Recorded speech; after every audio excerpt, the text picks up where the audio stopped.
Fala pessoal, beleza? Para quem está chegando aqui agora, eu sou o Thiago Jorge, esse aqui é o meu canal Para a Crítica da Nossa Sociedade, que por enquanto tem esse nome, mas eu estou estudando aí com o pessoal, voltou a dar uma esquentada aí no movimento aí para mudar o nome do canal, para mudar o nome da página no Facebook, pensando em questão de segmentação aqui no YouTube, isso é uma discussão antiga, né? Vários colegas já me deram essa dica até há bastante tempo. Fico um pouco reticente, né? Porque eu já mudei um nome uma vez, né? Não foi uma mudança radical, mas mesmo assim já gerou algumas confusões e tal. E agora como é que tá o movimento, né? Para eu mudar ele, deixar mais claro, né? A influência marxista e tal, né? Que não fica explícita no nome, pensando nessa segmentação no YouTube. Então, eu tô estudando esse movimento.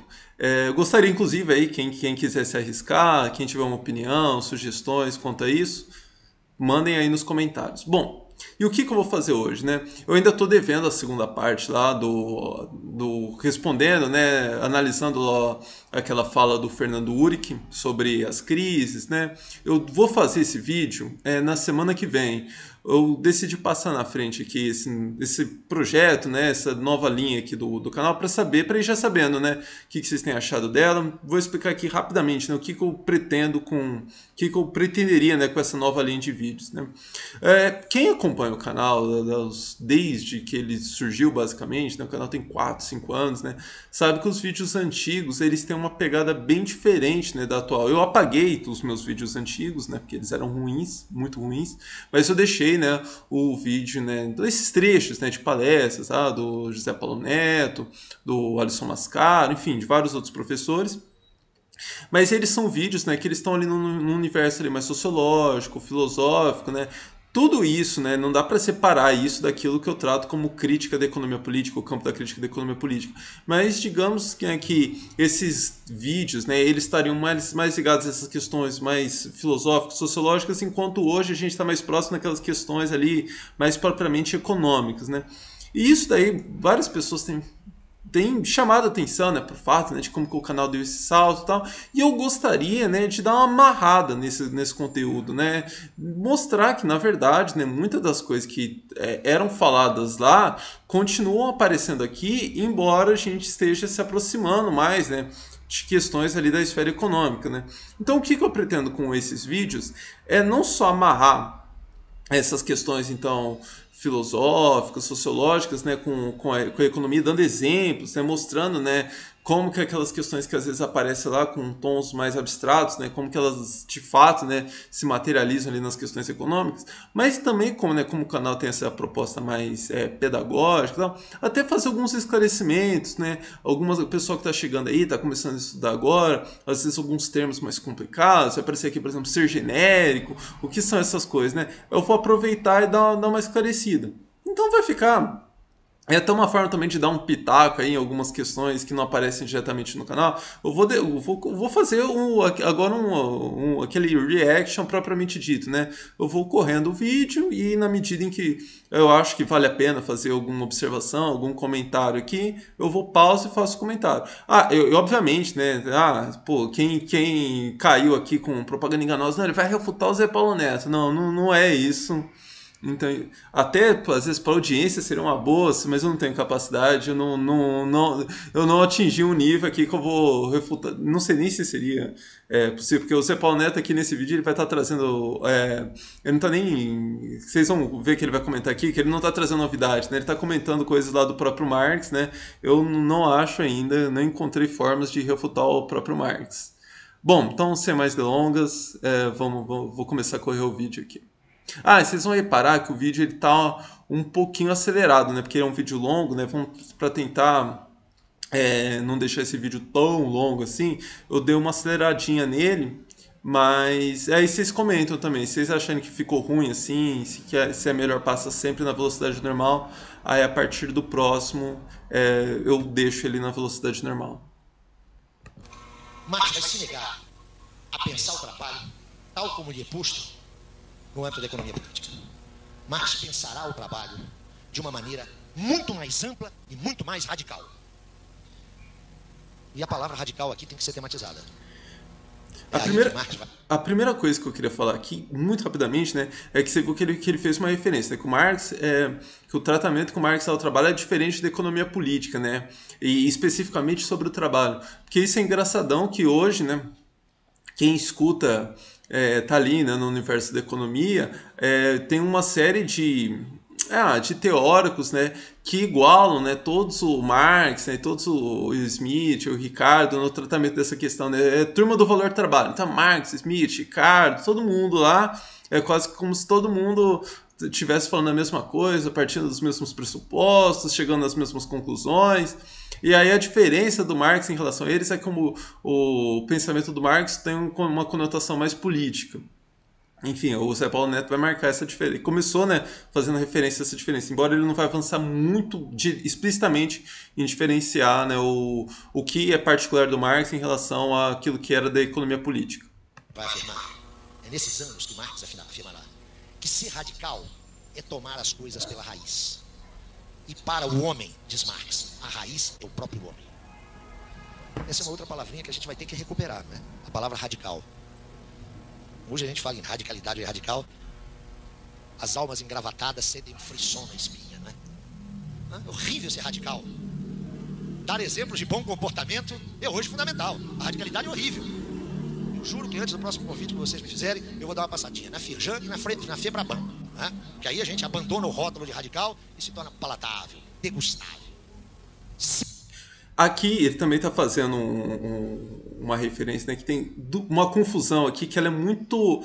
Não sei se de fato para todo mundo é uma confusão, se tem uma série ali de maldade e tal, mas é confundir aquilo que é um esforço científico, né, radical, que é aquele esforço de ir à essência das coisas, ir lá na raiz das coisas. Buscar então de fato como as coisas são desde dos seus princípios, né, daquelas questões subjacentes, das questões mais fundamentais e transformar, né, esse esforço, essa radicalidade no esforço científico numa radicalidade, em tratar então essa radicalidade científica numa radicalidade política. Então, aí confunde nesse termo radical com consequências políticas. Não, então tem que mudar tudo, sabe? Essa radicalidade com essa conotação política de que, tem... obviamente, né, no caso do Marx, em vários momentos, né, há uma análise radicalmente científica de buscar as coisas como elas de fato são, tem consequências em movimentos, né, que demandam uma radicalidade política. Mas veja que aqui são duas coisas diferentes. Um esforço científico radical em buscar a essência das coisas e, a partir disso, se tirar esforços, né, consequências, ações que são politicamente radicais. Aqui ele está fazendo essa distinção aqui, que isso é absolutamente central, né? Não confundir aquilo que... Por exemplo, na física, há necessidade de se fazer um esforço científico que é radical e esse esforço pode não ter consequências políticas nenhumas, né? Não estou nem falando que são consequências políticas radicais ou não. Então são duas coisas distintas, né? Ser radical é tomar as coisas pela raiz. Para o homem, a raiz é o próprio homem. Marx tomará o trabalho de uma ótica radical. Ele vai desenvolver aqui uma concepção nitidamente antropológica. E, obviamente, né, como a gente está tratando aqui do universo, nessas questões aqui do trabalho, da economia política, a raiz dessas coisas é o próprio homem. Porque, por exemplo, falando, eu já usei essa expressão várias vezes aqui, quando a gente está falando capitalismo e tal, capitalismo tem lá só lógica, mas quem personifica essa lógica? Quem que transforma essa lógica em realidade, né, em algo concreto, em coisas objetivas? É o próprio homem. Então essas coisas se manifestam, né? Elas ganham vida por meio da ação do próprio homem. A lógica do capitalista, como eu já até brinquei isso, o capitalismo não tem mãos, não tem pernas, né? As mãos, as pernas, o cérebro do capitalismo são os próprios homens, né? Então a essência, né? A vida de todas essas questões ali no terreno da economia política é o próprio homem. Antropológico, atenção, não é no sentido da antropologia, hein? Marx não padecia segundo alguns, dessa especialização, segundo outros, dessa enfermidade. É antropológico no sentido da centralidade do antropos. Marx dirá que o homem é uma constante tensão entre a sua genericidade humana, entre o seu ser genérico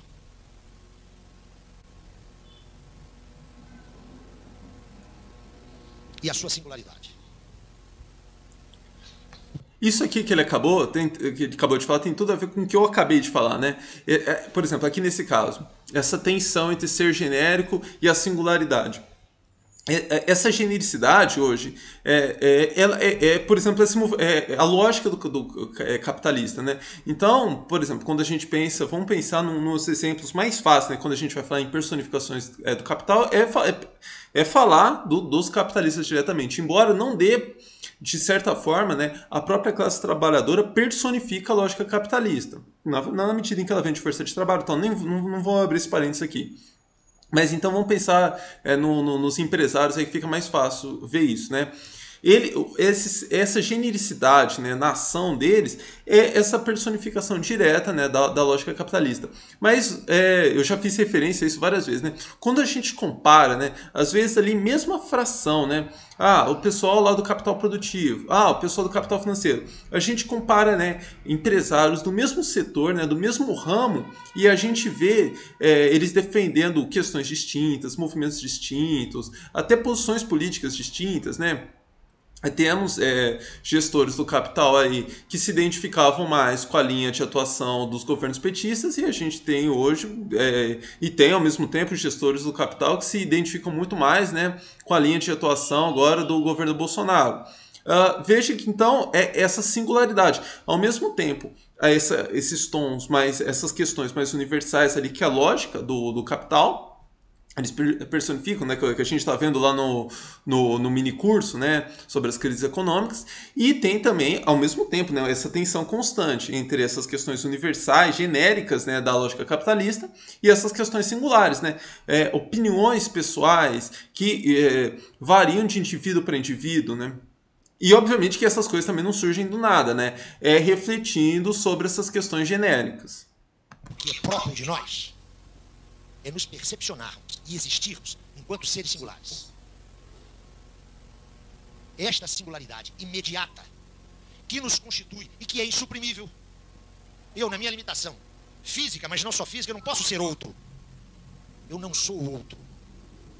Essa singularidade empírica e imediata, que é insuprimível, ela só se transcende e se resolve na genericidade humana. Eu sou eu, não sou apenas ele. E não como queria, e não apenas como queria o Namuno, eu e a minha circunstância. Um pouco mais do que isso. Vocês se recordam do Namuno? Joe e minha circunstância. É pouco. Eu sou eu, e toda a referencialidade da minha herança cultural e do meu horizonte, enquanto expressão de uma socialidade, de um ser social que me transcende, do qual eu sou portador. Essa tensão, dirá Marx, é uma tensão insuprimível. Mas ela se mantém enquanto tensão. Se há hipertrofia disso aqui, não é o indivíduo que regride, é o gênero que se empobrece. E isso por uma razão simplíssima para Marx. É que esse ser aqui só se expressa singular e genericamente na medida em que é um ser objetivo. E agora, por favor, o que significa para o Marx em 1844 ser um ser objetivo? Ele dirá, o homem é um ser objetivo.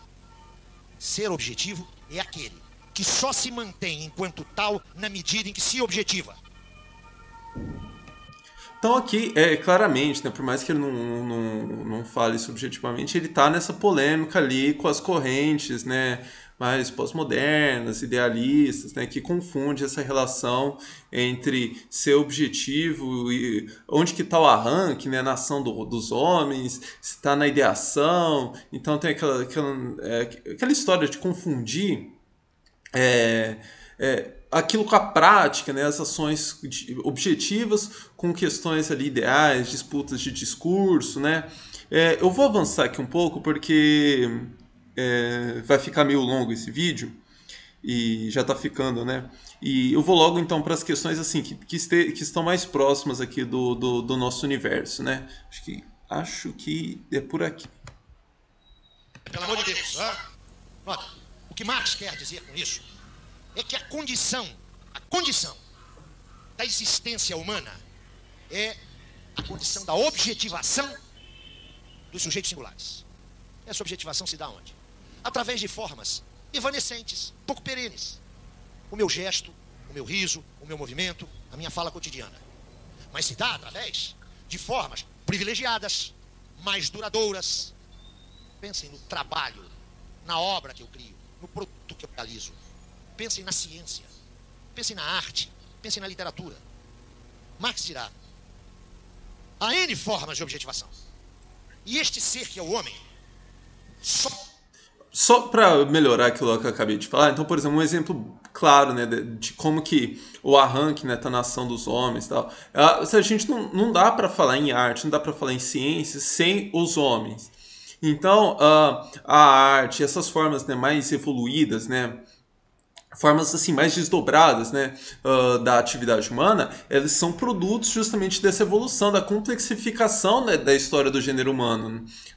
O trabalho é uma atividade absolutamente elementar.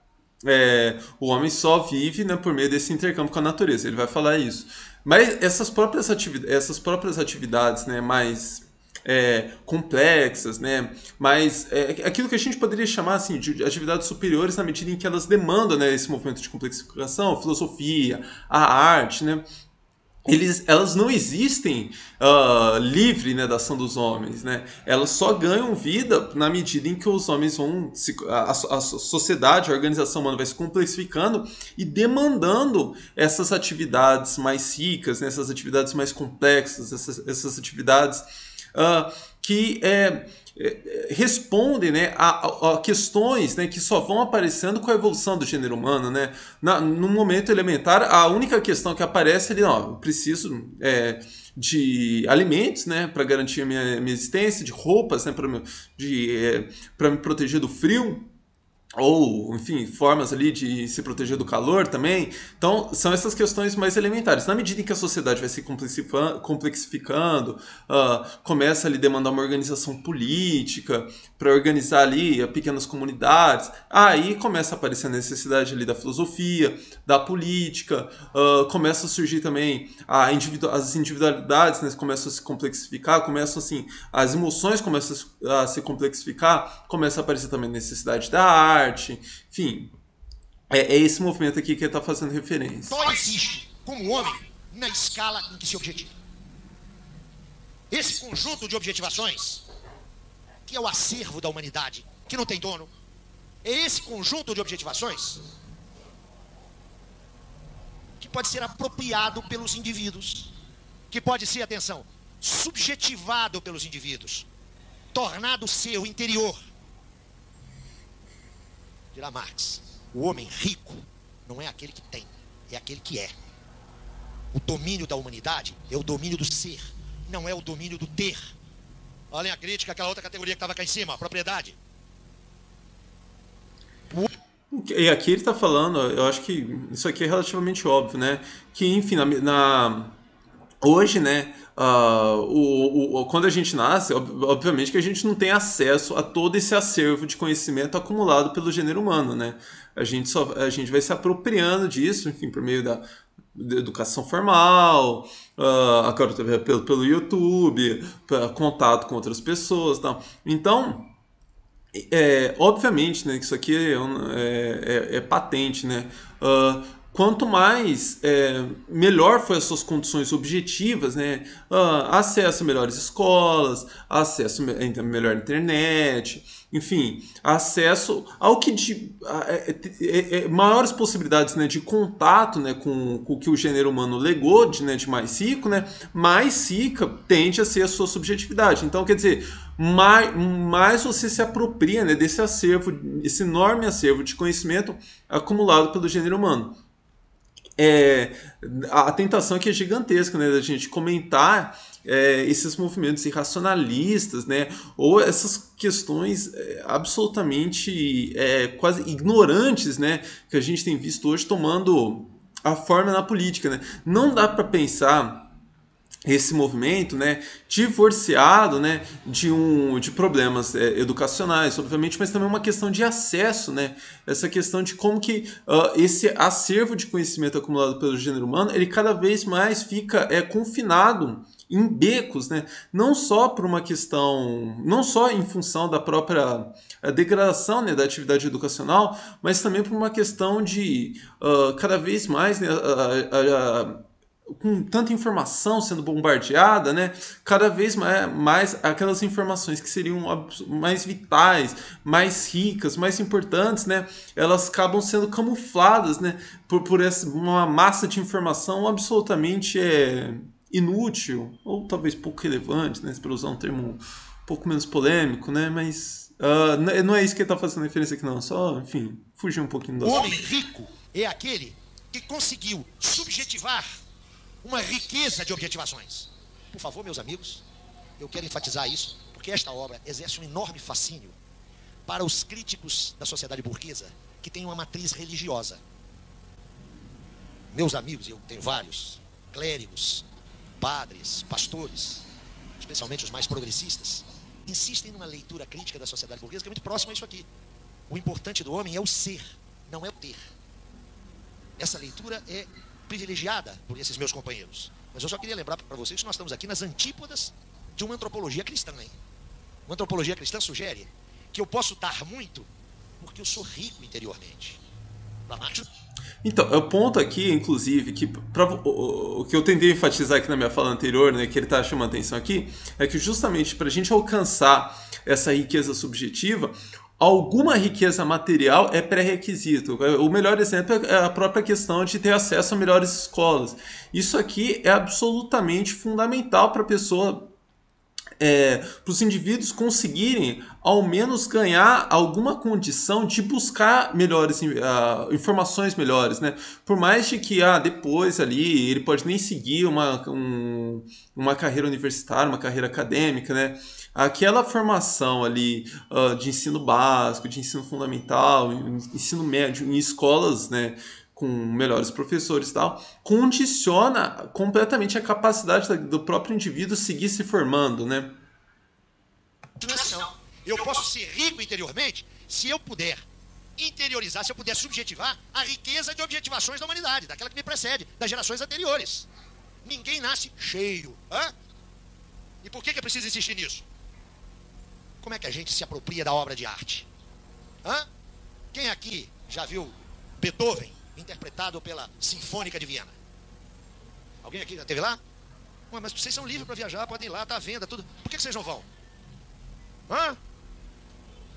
Ver um padedê. Sabe o que é isso, né? Aquele movimento do balé que é lindíssimo. Lá no Teatro Municipal. Mas não fica lá na plateia, não. Vai lá no camarim. Como é que é isso? Isso passa pela posição de classe, que em larga medida determina o teu rendimento familiar. Como é que você vai ler as grandes obras? Eu estava dizendo para uma amiga, eu agora estou me dando ao luxo, sabe, domingo, o prazer da releitura. Então vou reler Guerra e Paz. Como é que você vai reler Guerra e Paz? 1.600 personagens. Você precisa de tempo, você precisa de ócio, você precisa de lá quem paga por isso. Esse Marx que está dizendo, olha...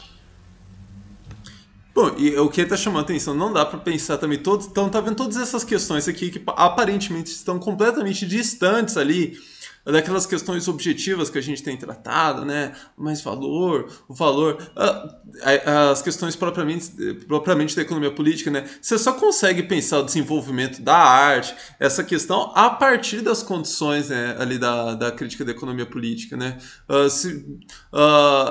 Por meio dela que a gente consegue, por exemplo, com a ideia lá, né, da superexploração da força de trabalho e tal, não dá para pensar a classe trabalhadora, né, num momento de um grande arrojo salarial, né, de ter que brigar em condições completamente bárbaras, né, pela sua sobrevivência, né, ela desenvolvendo então essa consciência artística, filosófica, política. Só o acesso às objetivações é que permite a subjetivação. É o Marx que está pensando num indivíduo socialmente constituído e, portanto, socialmente rico. Ninguém nasce mais rico ou mais pobre. A sociedade nos torna mais ricos ou mais pobres. Para Marx, é esse sistema de objetivações que faz desenvolver, mais exatamente, que faz emergir e desenvolver o ser social. Tem que beber água. Quais são as objetivações fundamentais para Marx? Ou mais exatamente, qual é para Marx a objetivação elementar? Aquela a partir da qual todas se desenvolvem. E ao desenvolver-se, se autonomizam. A arte é hoje uma objetivação autônoma dos homens. A ciência é outra objetivação autônoma dos homens. Marx dirá, há uma objetivação que é a objetivação elementar, aquela que constituiu o ser social, aquela sem o qual este ser genérico, singular, objetivo é impensável. Essa objetivação para Marx é o trabalho. Então, aqui também, agora eu pensei em começar o vídeo a partir daqui. Então, aqui que a gente chega de fato, né, naquilo que é mais pertinente, né, para o que a gente tem discutido hoje. Com o trabalho aqui, então, ele está falando dessas questões propriamente ligadas à reprodução, né, do gênero humano, ou seja, a economia, né? E só que eu deixei rolar tudo isso antes, né? Porque achei que tudo isso que a gente discutiu já é importante, né? Mas para enfatizar essa questão, né, de serem esferas distintas com funcionalidades distintas. Então, a economia, da arte, da política. Então, por exemplo, vou dar um exemplo ainda fugindo, né, da economia. Quando eu digo aqui com o canal, eu já fiz essa apresentação algumas vezes, né? O canal aqui ele tem uma proposta mais pedagógica do que política, né? Eu estou fazendo referência ao fato de que o esforço científico ele tem objetivos distintos, né, da política. E a política tem objetivos diferentes, tem uma proposta diferente, tem uma funcionalidade diferente da arte, né? Então a gente tem que respeitar, quando a gente está se propondo, né, uma atividade científica, a gente tem que se dobrar à função, aos objetivos da ciência. Quando a gente vai fazer política, aos objetivos, né, a função da política. Então, isso aqui é importante, né? Porque, primeiro, né, para deixar claro aqui que o que ele está falando, né, a economia, não é que, quando a gente diz que essa economia tem esse componente fundamental, né, não é que a economia, por si só, ela resolve todos os problemas, mas é porque sem essa capacidade, né, de reprodução, né, do gênero, de reprodução da vida, né, e por meio dela que a gente tem acesso, então, a esse acervo de conhecimento acumulado pelo gênero humano, as outras esferas, né, não dá para pensar o desenvolvimento da ciência, não dá para pensar o desenvolvimento da arte, não dá para pensar o desenvolvimento da filosofia, da política, sem a economia. Então, esse é o primeiro ponto. E o segundo ponto, né, é respeitar essas legalidades distintas. Então, quando eu digo aqui que o canal tem uma proposta mais pedagógica, né, de divulgação científica, então os critérios que me orientam aqui, o objetivo que me orienta aqui é dentro dessa esfera da ciência. Eu não estou pensando, não estou atuando aqui balizado, né, por objetivos políticos, né, por questões políticas, né. Se, por exemplo, se o canal aqui se o meu objetivo aqui fosse mais uma atuação política, né? A linha, né? Por exemplo, aquele vídeo lá que eu fiz do Fernando Uhrig, né? A forma com que eu falaria seria completamente diferente, né? Ia ser uma linguagem mais beligerante, mais polêmica, né? Com maior conotação de tentando mobilizar as pessoas. Tá? Ali, né? Eu adotei uma linguagem, né? Tentando enfatizar mais as análises que ele estava fazendo, as questões propriamente científicas que ele estava trazendo ali, chamando atenção para aquilo quando eu achava que ele estava errado, quando ele estava certo. Então veja que essa questão de separar também essas esferas, né, e considerar a particularidade, né, esse tom fundamental que tem a economia, é absolutamente necessário, ainda que isso não esteja diminuindo, né, as interconexões que há entre essas atividades. Obviamente, quando a gente vai fazer, as grandes obras de artes, né, num contexto atual, elas têm ali consequências políticas. A ciência tem consequências políticas. Marx pensa que os homens... Mas veja que agora ele está falando do trabalho, né? Como eu alonguei muito aqui, ele está falando do trabalho agora, né? Que a humanidade, no seu evolver, vem se desenvolvendo na medida em que desenvolve os seus sistemas de objetivação. Ao conjunto dessas objetivações, ao conjunto delas,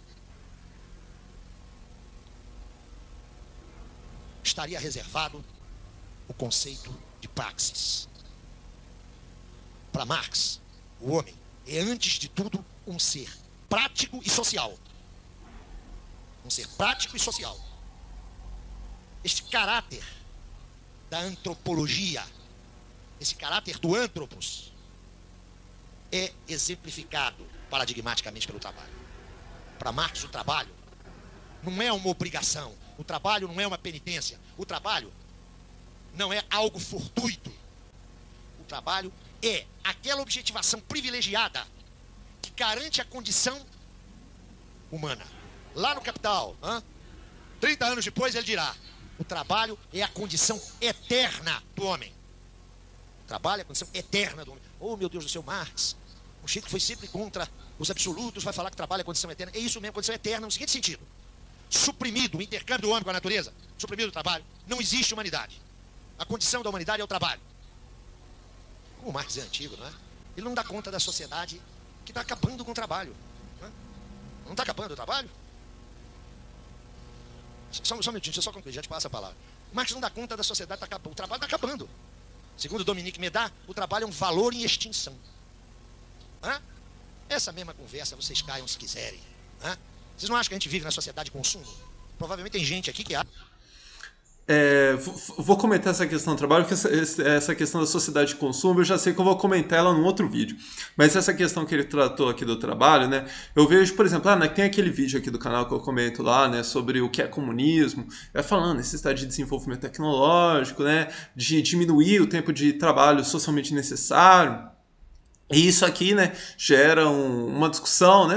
Não, peraí, você tá defendendo então que no comunismo não vai ter trabalho? Não, eu concordo plenamente com o Zé Paulo Neto quando ele está falando aqui, não, trabalho é uma condição. Trabalho não é entendido como esse intercâmbio, né, do homem com a natureza, nessa necessidade de transformar a natureza para garantir a reprodução, né, do gênero humano.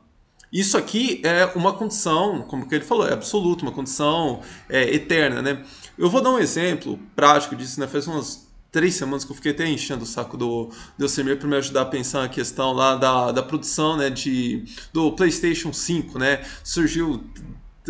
tinha várias notícias, né, sobre isso, aí eu fui juntando os pontos lá para ver essa questão, né, de como que... Por quê? Deixa eu voltar a contar desde o início da história, né? A Sony divulgou, fazendo propaganda, né, de como que a produção, né, dos PlayStation, a montagem, né, dos PlayStations hoje, ele é quase completamente automatizada, né? Não tem... pra você ter uma ideia, né, um PlayStation 5 ou PlayStation 4, acho que ali eu não lembro agora se era ainda... mas enfim, a montagem, né, dos PlayStations, ela demora ali 30 segundos, né, porque é um processo completamente automatizado, né? Aí vai pensar, pô, e ainda assim, né, são bens, o PlayStation, né, é um negócio caro pra caramba, né? Primeiro, né, tem toda a discussão lá, os componentes, tal, que a Sony ele tá inclusive acusando serem muito caros, né, serem os principais que justificam, né, os preços elevados, né? Aí vai falar, não, mas então... como que ali, né, na atividade da Sony, na indústria da Sony, só tem robô, não tem ali uma geração de valor, né, não tem trabalho ali, aí a discussão, né, que a gente estava conversando, né, não dá para ignorar o trabalho dos engenheiros, né, e o valor adicionado a todo esse processo, né, da concepção, do trabalho que os engenheiros têm, né, de organizar aquele processo produtivo, ainda que seja só executado por robôs, né. Imagina, como que você vai juntar os robôs ali e garantir uma produção em 30 segundos, né? Sem enorme esforço, né? De racionalizar, de pensar, como que você vai organizar aquilo lá para maximizar, para minimizar o tempo de produção, para minimizar falhas, desconformidades, né? Então, mesmo, né, nesse momento, né, que parece, a gente caminha, né, para cada vez mais automatizar, né, o processo produtivo, esse trabalho, né, essa atividade de concepção, né, do desenvolvimento dos robôs, de organização desses robôs, de como que vai ser a produção, ele é trabalho, continua sendo trabalho para fins práticos, adiciona valor, né, e mais valor no processo produtivo, né, na produção das mercadorias, né? Então é importante enfatizar isso aqui, né? Quando a gente está falando, ele vai continuar até na sequência, aí eu volto a comentar um pouquinho mais. Acho que nós vivemos uma sociedade de consumo. Vai conversar com um cara lá do interior do sertão para ver o que, é que ele consome. Sociedade de consumo para quem, cara pálida? Sociedade de consumo. 2/3 da humanidade morre de fome. E nós vivemos numa sociedade de consumo. Não, nós vivemos numa sociedade de repressão ao consumo necessário. Mas já entrou, né? Nós vivemos numa sociedade de consumo, gracinha. Eu estou consumindo para burro, né? Vocês também, né? Necessidade, nada de necessidades básicas. As nossas necessidades sociais estão todas cobertas, não estão?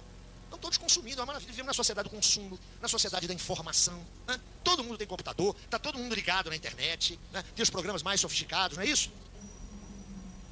Vocês não acham que tem alguma mistificação aí pelo pedaço? Que a gente tem que começar a parar para discutir isso? Vocês não acham?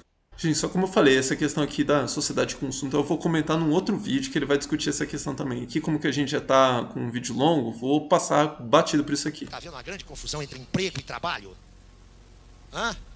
E o capitalismo contemporâneo? Aliás, em algo que Marx já demonstrou isso há mais de 150 anos. Aumenta a composição orgânica do capital, desenvolve força produtiva, a economia de trabalho. Só que a economia de trabalho, na sociedade do capital, significa desemprego mesmo. Não significa que a gente vai dividir o trabalho de tal maneira que a gente possa estudar, que a gente possa se educar, que a gente possa ir à praia, que a gente possa sonhar, que a gente possa amar. Não. É uma massa de desempregados. Aí, veja que é isso aqui que eu comentei lá no vídeo sobre o comunismo, né, que eu falei aqui que pode gerar um pouco de ruído, né? É exatamente isso aqui que ele está falando. No capitalismo, aumenta com a composição orgânica do capital, né? Aumentando a composição orgânica do capital, o que acontece é aumenta o desemprego, né? Isso não gera esse movimento. O grande movimento, né, o grande salto, né, em qualidade, né, de benefícios, né, para a reprodução do gênero humano, né, seria no momento que a gente conseguisse transformar esses ganhos, né, em produtividade em ganhos, né, para a reprodução, né, do gênero humano, né, para melhoras da condição de vida, para a gente poder desenvolver as artes, desenvolver a ciência, desenvolver a filosofia. E aí vamos lá os bombeiros falando os excluídos. O que Marx está nos apontando aqui é que o trabalho é a motivação mais especificamente humana. Trabalho só existe realizado por este ser aí. A abelha não trabalha, castor não trabalha, passarinho não trabalha, tico-tico não trabalha. Trabalho é atividade especificamente humana. E é essa atividade aqui, ó, que funda o conjunto das objetivações. É essa atividade. Porque isso aqui também gera bastante polêmica, né? Por que ele está falando aqui que a abelha não trabalha, tico-tico não trabalha? Porque ele está considerando o trabalho não a atividade manual de ir ali, pegar a enxada, mexer com a terra, não é isso o trabalho. O trabalho é a junção, o todo do movimento de capturar, de entender como as coisas funcionam e manipulá-las, né, de forma a atender a necessidade de reprodução do gênero humano. Então, o exemplo lá que eu falei da montagem dos PlayStation. Na medida em que os engenheiros concebem, né, como que você vai fazer aquela montagem, ainda que eles não colocam a mão na massa, isso é trabalho. Esse trabalho, né, e esse trabalho intelectivo, ele obviamente, né, ele é exclusivo, né, da condição humana, né? A abelha não tem a história lá da abelha e do pior arquiteto, enfim, lá do Capital. É isso, né? A abelha, por mais hábil que a abelha seja, né, ela não tem uma atividade intelectiva ali na concepção da colmeia. Que realiza a essência humana. E, por favor, essa essência humana aí não é o sopro que o cidadão lá de cima deu no boneco de barro. Essência humana não é uma estrutura fechada, atemporal. Essência humana aqui é um conjunto de atributos, de qualidades, é um conjunto de possibilidades que este ser vem desenvolvendo ao longo da sua larguíssima trajetória em cima dessa pequena casquinha que é a Terra. Para Marx, o trabalho é a realização dos homens. Bom, gente, pro vídeo de hoje é isso. Como piloto, né, depois tem que avaliar se dá para ajustar essa questão da velocidade, se eu tenho que reduzir meus comentários, ou às vezes o ideal teria sido dividir esse vídeo em dois. Eu aguardo o comentário de vocês, então, para ajudar a pensar nos próximos, né? Eu já separei aqui alguns outros vídeos antigos aqui do canal que eu gostaria de fazer isso, né? Com esses vídeos aqui eu consigo fazer nesse formato aqui de reaction, né? Porque acho que não vai ter problema. E aí vocês podem, inclusive, até me indicar outros vídeos aqui, né? Às vezes, até outros vídeos que não necessariamente do canal, mas eu acho que provavelmente aqui, com esses vídeos aqui que estão no universo da esquerda aqui, a gente não deve ter tanto problema com direitos autorais, né? Aí dá para arriscar mais. Então, gente, mas vai ser bem importante para mim esse feedback de vocês para saber se ficou legal, se não ficou. Ah, muito chapa branca, você ficar comentando umas coisas assim sem polêmica, não tem sangue e tal. Pra eu saber, para eu me organizar melhor já os vídeos, né, para essa próxima semana aqui. Então, aguardo esse retorno de vocês. Um abraço e até a próxima.